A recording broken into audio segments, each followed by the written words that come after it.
Айзирек Жолонова англис тили боюнча сынакка биринчи жолу катышып жатат. Айтымында суроолор мектепте өткөн темалардан түзүлгөн. Каарманыбыздын сынакка катышуусунун башкы максаты чет тилин жакшы өздөштүрүп, дүйнө таанымын кеңейтүү.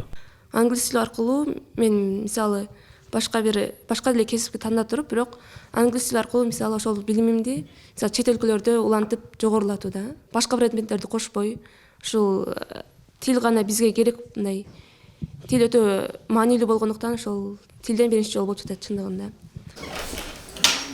Сынакка Айзирек сыяктуу билимин тереңдетип, жеңүүчү болууну эңсеп мыкты даярдыкта келген окуучулар көп. Жалпы 5 мектептен 50ге жакын бала катышты. Билим таймаштын жүрүшүндө райондук билим берүү бөлүмүнүн өкүлдөрү менен мугалимдер көз салып турушту. Саамалыктын башкы максаты келечек муундардын тили үйрөнүүдөгү кызыгуусун арттыруу болуп саналат.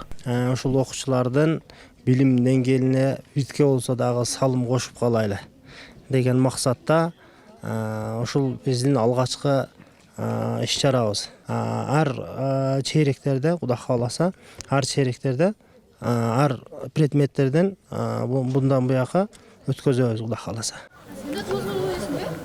Окуучулар Тоолуу райондо билим алганы менен окууда түрдүү ийгиликтерге жетишип, келечектен көптү үмүттөнүшөт. Ал үчүн мугалимдер окутуу усулдарына тез жаңылык киргизип турушат. Мугалимдердин айтымында окуучулардын тил үйрөнүүгө болгон шыгы күн сайын артып жатат. Ошого байланыштуу мындай сынактарды уюштуруп туруу мезгил талабы дейт. Жеңип чыккандарга ошол демилге көтөргөн биздин демөөрчүбүздүн ошол өздөрүнүн талабы боюнча, же болбосо уюштуусу боюнча биринчи, экинчи, үчүнчү орунду алган окуучуларга акчалай сыйлык жана ошондой эле атайын Ош шаарына алып барып, атайын Сулайман так жана башка ошол парктарга ойнотуп келебиз деген ой максаты бар.